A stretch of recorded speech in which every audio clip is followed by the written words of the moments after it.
Systematic Divine Grace, A.C. Bhaktivedanta Swami Srila Prabhupada Ki Ananta Murti Vaishnavita Ki Grantaraj Srimad Om Namo Bhagavate Vasudevaya Om Namo Bhagavate Vasudevaya Om Namo Bhagavate Vasudevaya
This sort of adoration for the superior is required.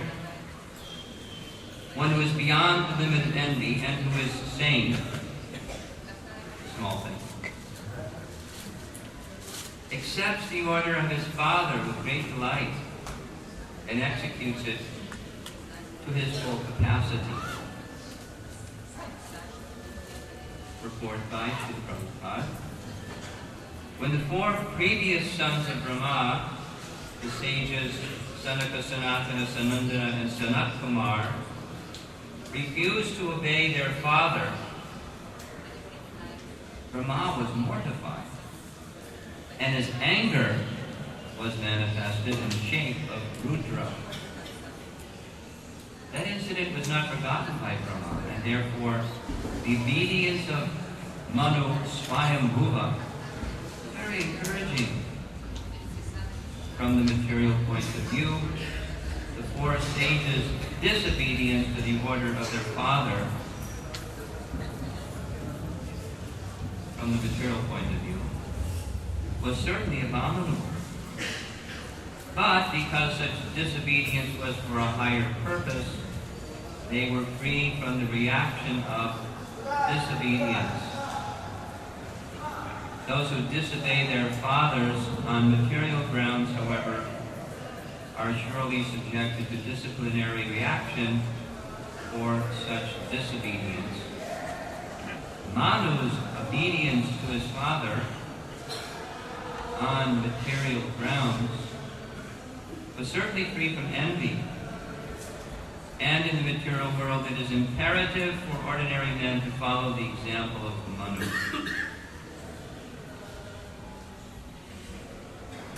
So, text 10 again.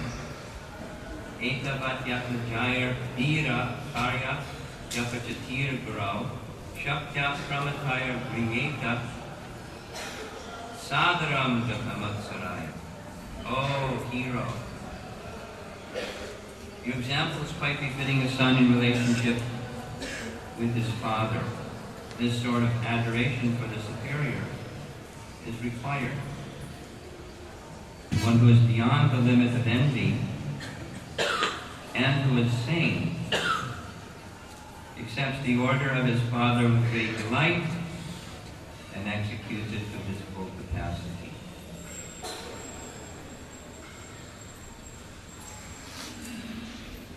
This text 10 is amplifying and following a logical line of conclusion from the previous verse. Second line of what Brahma is saying to refer to the previous verse. Lord Brahma said, "My dear son, O Lord of the world, I'm very pleased with you, and I desire all blessings for both you and your wife. You have without reservation surrendered yourself unto me with your heart for my instructions." So this is the previous verse, text 9 is the Brahma's pinpointing why he is satisfied with Manu. And in this verse, he's mentioning that again, and then indicating what are the consequences, the positive consequences of such pleasing behavior. So, nirvilikena hrida. Nirvilika, this phrase appears in certain places again and again in the Bhagavatam and our teachings of devotion. Nirvilika indicates without pretense. Ahaituki pratyata yatma suprasidati. Without hetu, without cause, or unmixed with something selfish. That's without pretense. So, with pretense is mixed. It's using Bhaktisiddhanta Saraswati Thakur's phrase, it's dovetailing. I want, Krishna wants, very nice. I do what I want because it matches what Krishna wants. Dovetail. And Nirvilika is Krishna wants. And that determines what I want. Distinction is clear? Dovetailing is I did a little research. Dovetailing is a carpentry term when you join one piece of wood with another piece of wood. And the way of making notches in the wood is such that it's even stronger than one piece of wood.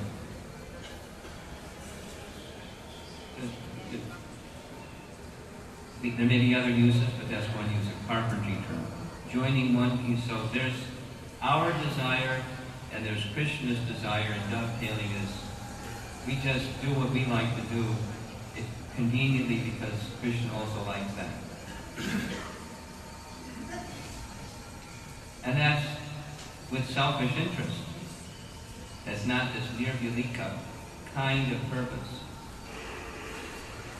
Brahma is putting the point on the fact that Manu had no interest for himself. He came before, like Prabhupada would speak, about Sanatana Goswami coming before Lord Chaitanya like a blank slate. You just write on me. Who am I? What's my purpose? And that becomes my purpose. And who am I? Just tell me, who am I? I'm ready. So we'll do it one more time. The other is, I've got my idea, and let's hear what your idea is. And those things that match up with my idea with your idea, then I dovetail my idea with your idea, and that's devotional service. That's mixed devotional service.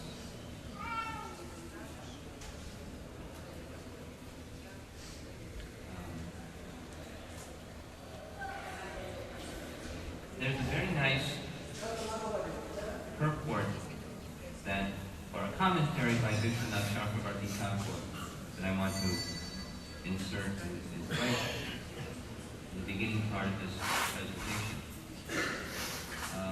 It comes from the 10th canto, chapter 87, very long chapter of the Bhagavatam, prayers by the personified Vedas. In this purport, Vishwanath Chakravarti Thakur is micro-analyzing, very, very carefully analyzing, assessing how does the hearing process work to bring one to the position of transcendence. Because we know from the Bhagavatam, from the first canto, the hearing process gradually moves one from the lower modes of nature, passion and ignorance, to the quality of goodness.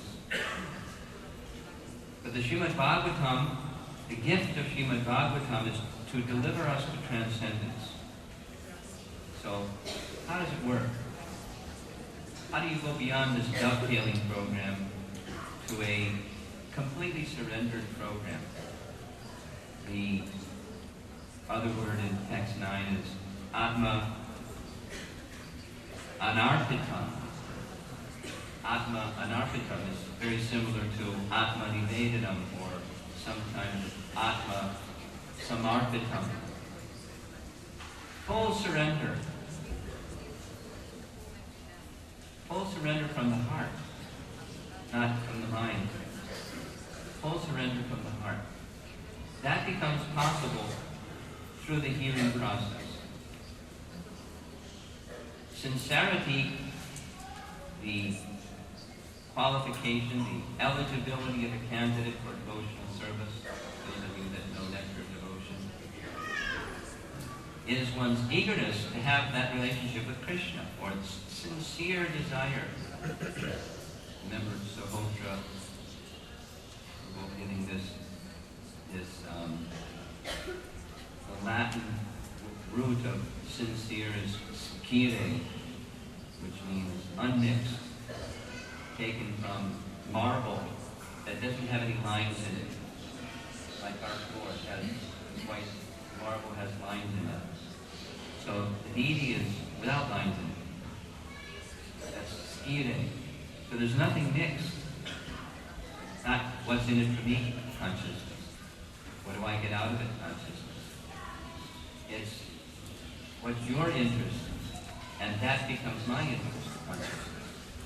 It's called love. How to approach that position of transcendental loving, dealing with Krishna through the process of hearing. That's exciting. To go beyond goodness, which is religiosity, because here there's language about material in the purport. Accept obedience on material grounds. How that can be transcendental so here's Vishwanath Chakravarti Thakur's commentary. The frame of it is that chapter 87 of the 10th canto is Maharaj Pariksit asking a very significant question.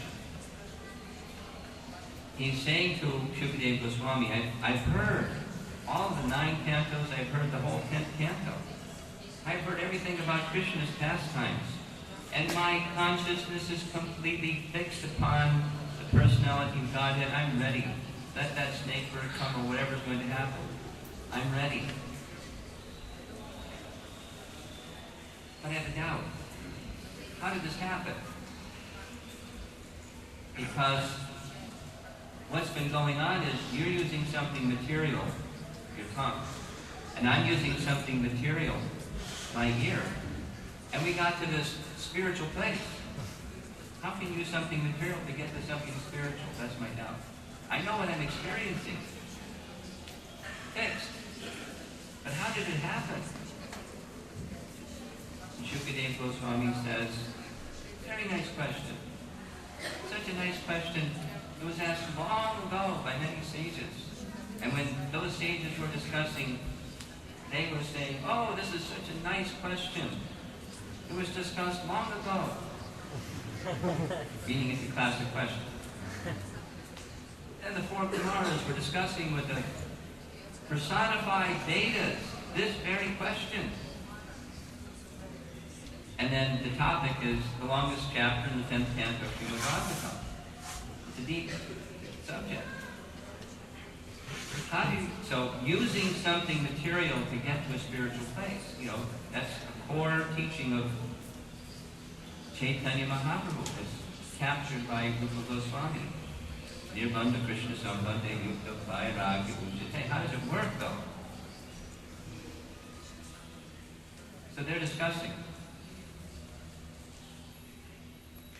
One of the essences that they speak about is the mind fixed upon Krishna. The short answer is a long chapter. The short answer is everything comes from this ultimate source, Krishna. So those things which come from Krishna, when used in service to Krishna, they take on a spiritual quality.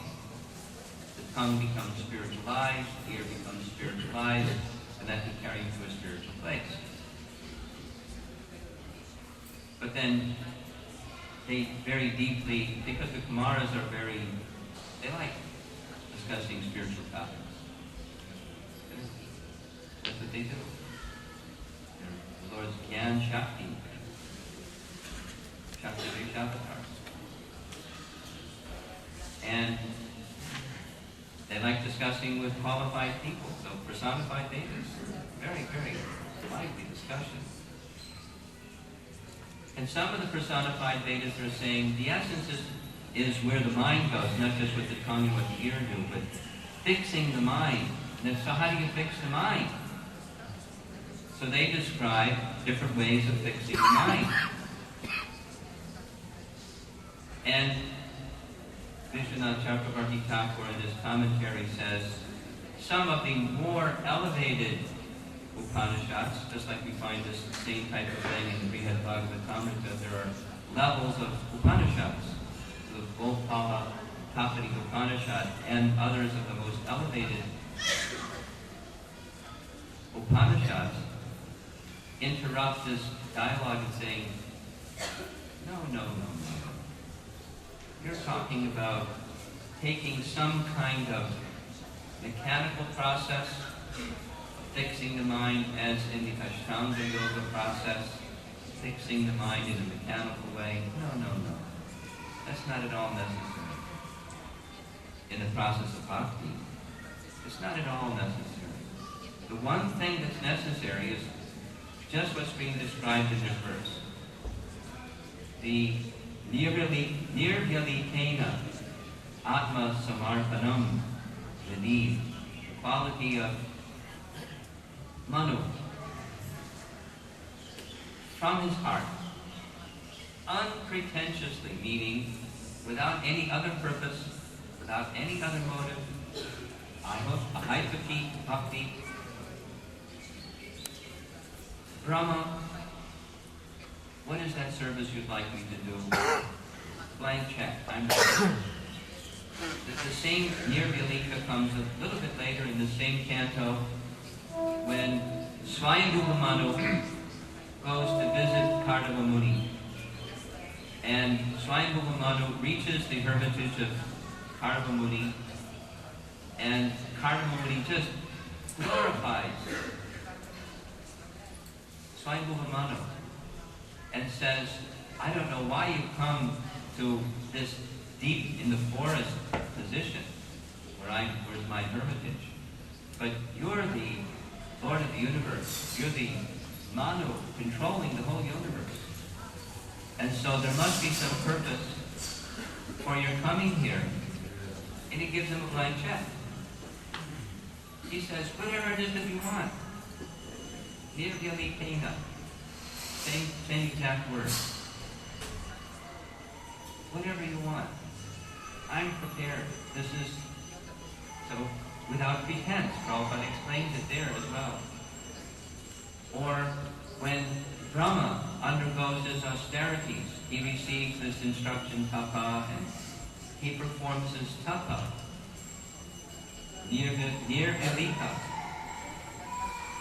He's just inquiring about who am I? Same as Sanatana Goswami.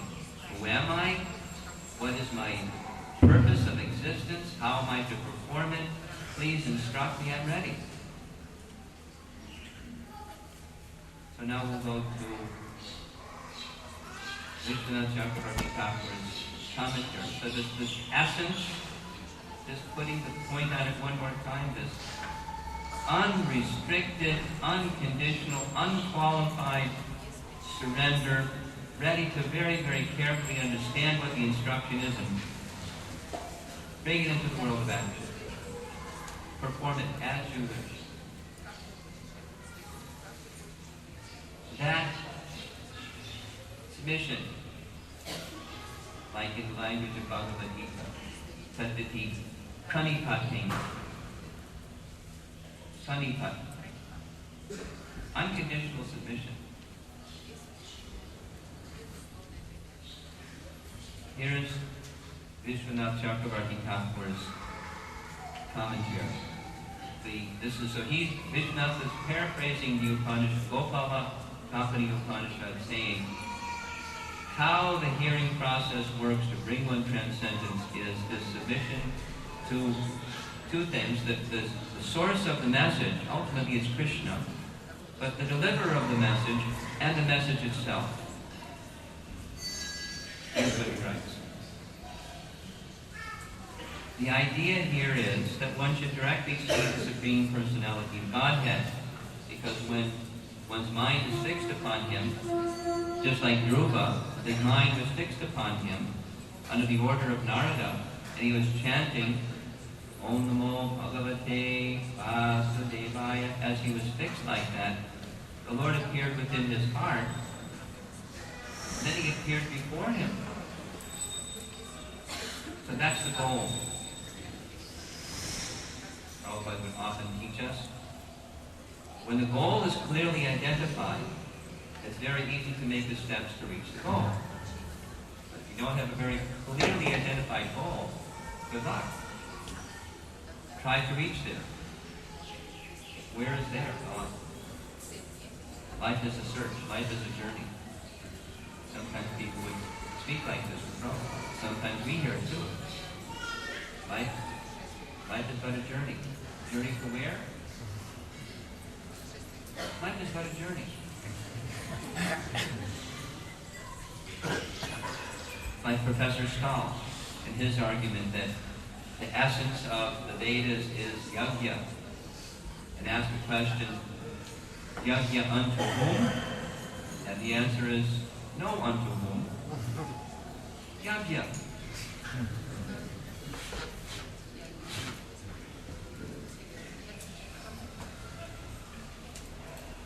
One of our devotees in Connecticut met one of Professor Stahl's students. He was in a classroom giving a University of Bridgeport, Connecticut, giving an introduction to an anthropology class on Krishna consciousness. It was one of his students in the classroom. And the devotee didn't put the diacritics under Krishna's name, so after class was over, this very strong, proud man went up and put the diacritics under Krishna's name. And the devotee couldn't understand, he knows Sanskrit. And then he said, why are you telling people the essence of the Vedas is to know Krishna? The essence of the Vedas is yajna. And the devotee said, that's very nice. Yes, Krishna speaks about yajna in Bhagavad Gita, but yajna unto whom? And the answer was, not unto whom. He's repeating what his professor taught him. Yajna. So what's the goal? Yajna. Unto whom? No unto whom. Good luck getting there. Define the goal as Vishwanath Chakravarti Thakur has done. The idea here is that one should directly see the Supreme Personality of Godhead in a condition of love. The heart needs to be transformed for that to happen. Premanjana Churita Bhakti Vilochini. How do we get there? Through the hearing process. How does it work? The means for achieving this are then stated. First, one must hear from a bona fide guru. To take the words of such a spiritual master into one's heart, just as described in yesterday's verse. Taking the words into Shrinvanti, Gayanti, Grinanti, Sadhana. Grinanti. Take the words into your heart, seated right with the soul, touching the soul, moving the soul.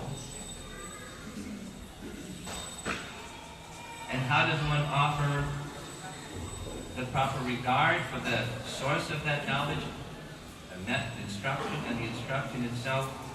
By offering him humble service and striving in all ways to please him. This is what Manu's disposition is, just as Radhanath Maharaj was describing. Service. Please. Some service. What is it that you want? I'm ready. Striving by all means to please. One should then continuously ponder the divine message of the spiritual master with the aim of dispelling all doubts and misconceptions.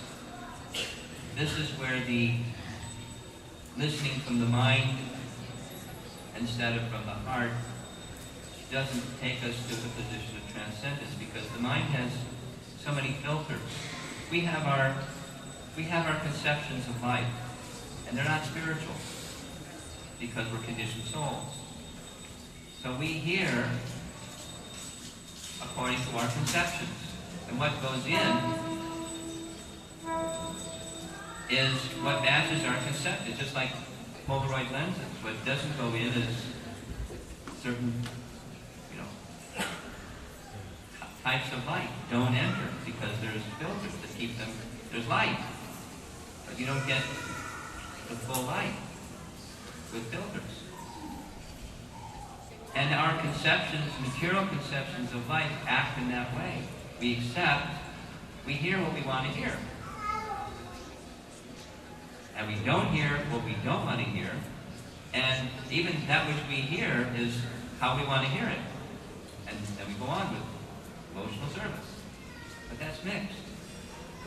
So what's the instruction of Vishwanath Chakravarti Thakur is, same as Prabhupada's instruction, we should consider very carefully from different angles of vision. What is this instruction that I've received? What is it that our founder Acharya wants?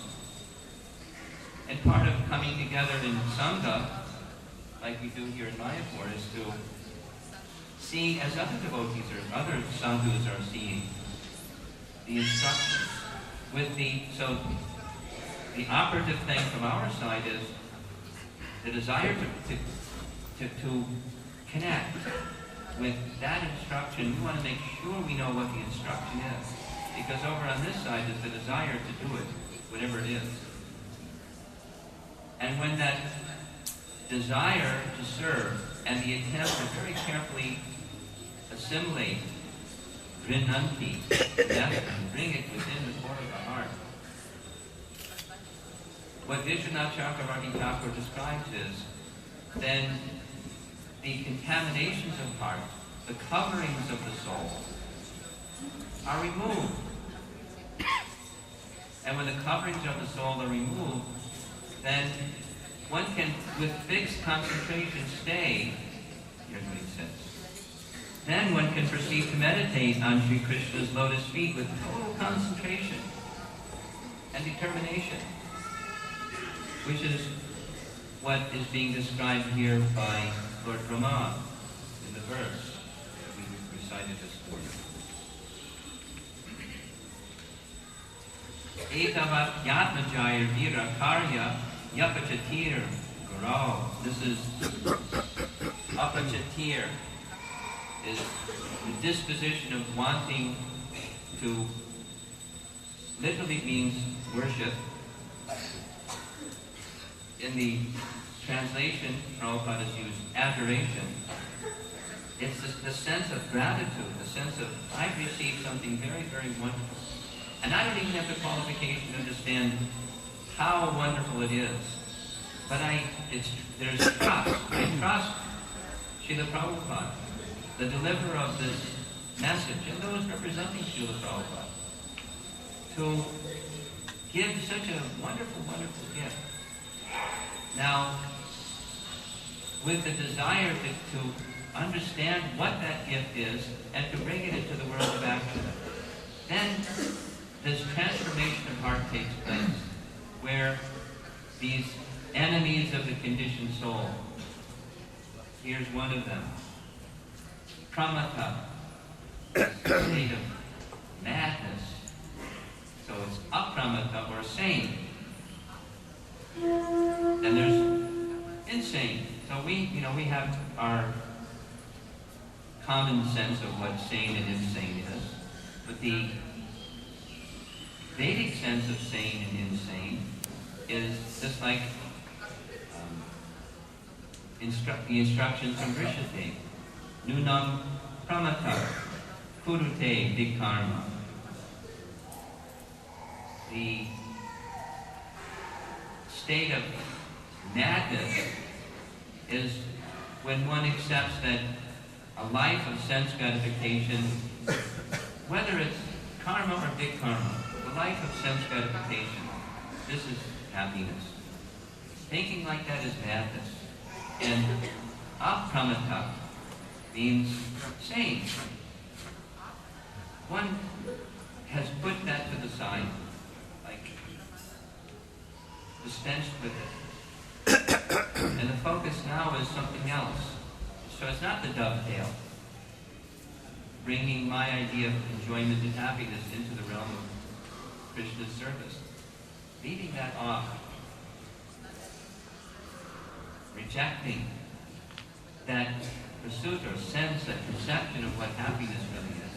And accepting the conception of happiness as being in our constitutional position of a servant to the Supreme Personality of Godhead. And not just in the mind, but where there's nothing that's going to change that. There's no test or tribulation where we reach our breaking point, or some allurement where we say, well, Krishna must want, and go for it. Or just unthinkingly go along the path of devotional service work. So it's where there isn't any deviation. This comes from the hearing process. So we're getting an opportunity again and again and again through the Bhagavatam to come to that position.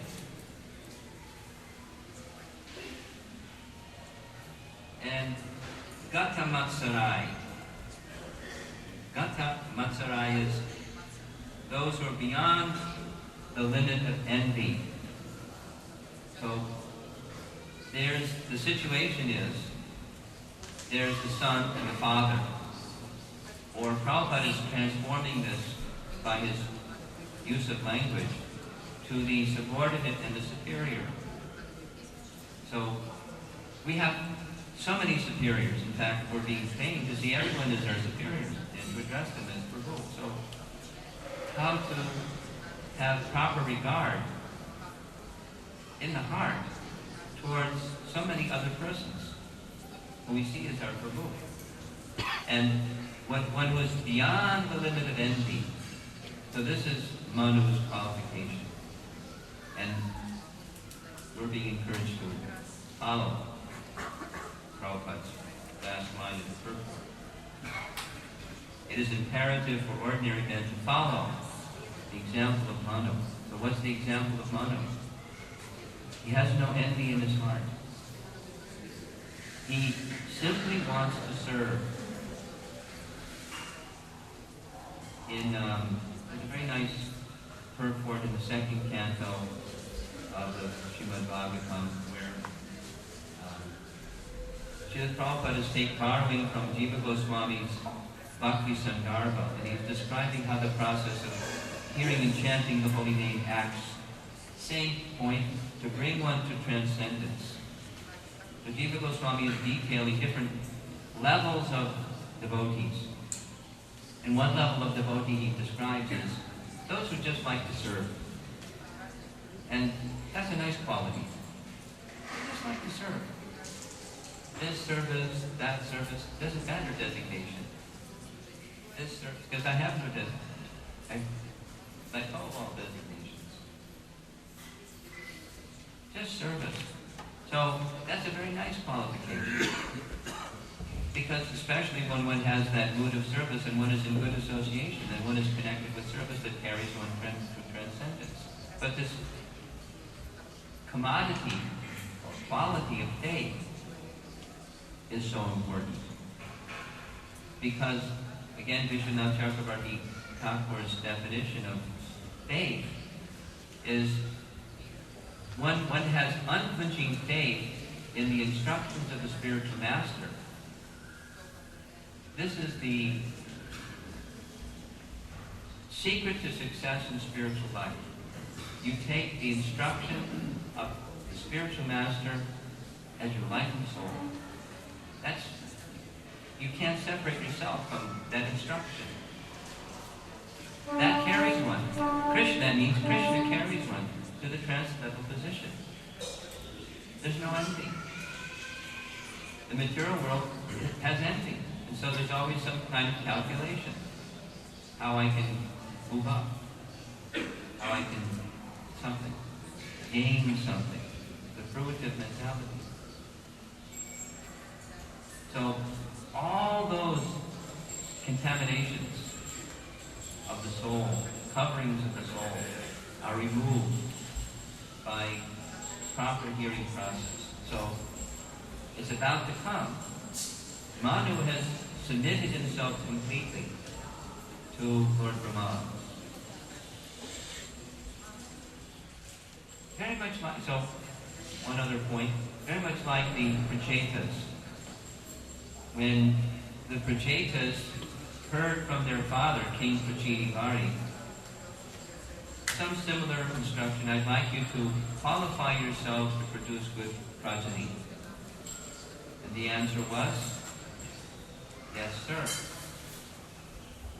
And Prabhupada's comment is because of their obedience to their father. Later on, as they're simply going to execute the instruction of their father. It's not, oh, this is something that we wanted. Therefore, it's very nice. It's whatever he wants. That's very nice. And so they went to perform austerities for 10,000 years. So their lifetime is long, 100,000 years, but that's like supposing the grahastas were given some blessing from their spiritual master to conceive children. Then you took 10 years out of your life to qualify yourself to have good children. That would be equivalent to. So they're going off to qualify themselves to have good projects. And Lord Shiva comes from out of the lake and says to them, very rare is it for someone to see me, but I've come before you because I'm very pleased by this quality that you have. This quality of being submissive to the indication of your father. You please me very much by this quality, so I come before you, and I want to give you something. I want to give you the means that you can achieve spiritual perfection. Not just undergo the austerities to get the purification so you can produce good children, but realize the goal of life. I want to give you that gift. And he gives them the stotra by which he meditates upon the personality Godhead has achieved perfection. He's giving them that gift. And when we receive the gift, just like we received the gift of Prabhupada's teachings, his instructions, the teachings of the cyclic succession, the teachings of how we have access to Jiva Goswami's, Vishwanath Chakravarti Thakur's, or any of the great personalities who are disclosing things, without the mercy of our spiritual master. So that's what's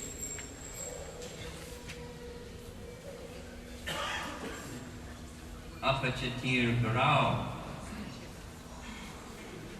Worship of the spiritual master, Prabhupada said here, the superior. Then it can act in a transcendental way. So that's how the hearing process works. Finding in the Bhagavatam here, Brahma is ready to give instruction that's going to give the whole life direction to Manu, and Manu is ready to receive it. And so the point that Prabhupada makes in the conclusion of the purport is, although the submission to Brahma is for something material, it's going to act in a spiritual way because there's no envy in his heart. He's fully prepared to accept whatever the indication is in the proper mood of service.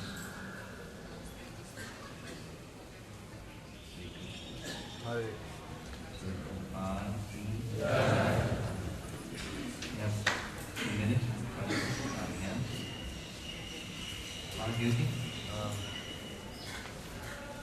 Regarding your point about dovetailing, it's an excellent point.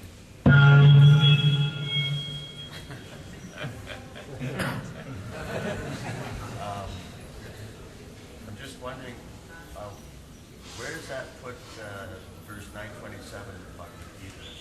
You got the other stuff. Karma Yoga, which Ramananda Roy says that's external. Go further. Yeah, I had a question. Oh, I did. Sorry. We see this same kind of dilemma or same kind of phenomenon we have here, where the four Kumaras refused the first thing, the instruction to propagate, and that made Brahma angry. Now we have Manu submitting, saying yes, and that's yes. But at the same time, we have the Kumaras. They did a good thing too, and so it's for a higher purpose. yes. But now later on, similar thing happens with the Varyasvas and the Shavalasvas. Yeah. And Narada Muni convinces them, and Daksha, he's trying to fulfill his duty of propagating, and he gets angry, right? Yeah. So what's good and what's bad here? Okay. We need Narada Munis, because Narada Muni, very important in that whole drama. First thing Narada Muni did was he examined the candidate to see what's their qualification. Daksha just had a desire. He wanted them to help him with his desire. Narada wanted to examine their qualification. When he saw what their qualification was, he gave them the appropriate service to Krishna, position of service to Krishna. Both times. He did the same thing with Dhruva. He examined Dhruva as something that a qualified follower of Narada, a preacher of Krishna consciousness, needs to do. We need to examine quality before giving some instruction. That's a responsibility that an instructor has. But didn't the drama not examine the four Kumaras to see they would have been? That's a nice point. Yeah. Nice point. How do I answer that question? You want to answer that question? No. Brahma had his purpose. What's the question? We want to know the question. Well, the question was, did Brahma not examine the four Kumaras? And someone over here is saying, well, Brahma had a purpose. Ramai Swami is saying, Brahma had a purpose. He had his service to fulfill to Krishna. Okay. So he was engaging as he was instructed by Krishna. Brahma was To engaging Brahma, that was the topmost. the Kumaras according to the instruction he had gotten from Lord Vishnu. And the Kumaras said no. Prahladananda Swami. Lively discussion. I think even if you do, Careful. Dead. Get the speaker. Even if you do examine your subordinates, that there is a realm, your intelligence doesn't really go beyond that. And sometimes you have to take a chance, and then you learn by experience. Okay. That's us. Then there's Brahma, there's Narada, other qualified people. Well, I guess the Bhagavatam shows us that even Lord Brahma has his limits. Thank you very much. Let's shoot us up. Then Maharaja, if we have time. There were a good reason why the four Kumaras, when brahmacharis, better brahmacharis, they reject the order by the Brahma because we know why they rejected, but the question is, why did Brahma instruct them different than their qualification, their capacity? Yeah, I understood, but I want to make a point because it's very significant also. Prabhupada says the purport is a duty of the son to follow the father's way. Because it was a reason for high purport, you can reject because they want to engage in devotional service. That's why they came that first Vasudeva Bhagavati Bhakti Yoga. There was no contamination on their part, that's correct. Mahaduti and I just sort of thinking your question. Now this unconditional submission, it's a deep act of faith in the heart. Yes. So is that with Krishna's guidance, or is that mostly by our own discrimination or independence? How does Krishna help our independence align in the right way?